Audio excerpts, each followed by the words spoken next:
क्या आपने कभी सोचा है कि इस पूरी सृष्टि में, इस पूरे ब्रह्मांड और आपके भीतर की चेतना में क्या संबंध है? क्या हम ईश्वर से अलग हैं या हम खुद ही उस अनंत ऊर्जा का हिस्सा हैं? आज हम बात करेंगे दुनिया की सबसे बड़ी फिलॉसफी अद्वैत वेदांत के बारे में। इंडिया की सबसे बड़ी फिलॉसफी अद्वैत वेदांत, जिसके राइटर हैं आदि गुरु शंकराचार्य। जिसमें अद्वैत शब्द दो शब्दों से मिलकर बना हुआ है। अ यानी इसका मतलब नहीं, और द्वैत जिसका मतलब है दो, यानी वह सत्य जो दो नहीं है। अद्वैत वेदांत को समझने के लिए इसके तीन मुख्य पहलुओं को समझना होगा। पहला है ब्रह्म। यह कोई व्यक्ति नहीं बल्कि निराकार, अनंत और सर्वव्यापी चेतना यानी प्योर कॉन्शियसनेस है। यह ना तो जन्म लेता है और ना ही मरता है। दूसरा है माया। यह वह शक्ति है जो सत्य पर पर्दा डाल देती है। जैसे अंधेरे में रस्सी को देखकर हमें यह भ्रम होता है कि यह सांप है, वैसे ही माया के कारण हमें एक ही ब्रह्म के जगह पूरा अलग अलग संसार दिखाई पड़ता है। तीसरा है आत्मा।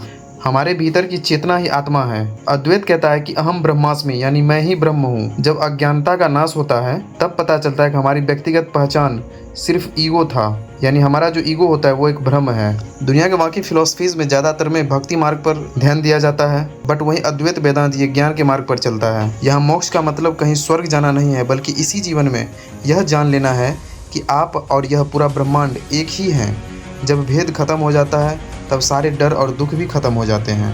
ये फिलॉसफी हमें बताती है कि ब्रह्म सत्य जगन मिथ्या जीवो ब्रह्मेव नापर, यानी इस जगत में ब्रह्म ही सत्य है और जगत मिथ्या। मतलब जो भी जगत में इल्यूजन है, माया है, ये सब कुछ भी सत्य नहीं है और असली सत्य वही है जो ब्रह्म है। अब ये ब्रह्म क्या है? तो अहम ब्रह्मास्मि, यानी मैं ही पूरा ब्रह्मांड हूँ। यानी तुम, मैं या कोई भी कितना भी बड़ा इंसान क्यों ना हो आज तक, वो सब मैं ही हूँ।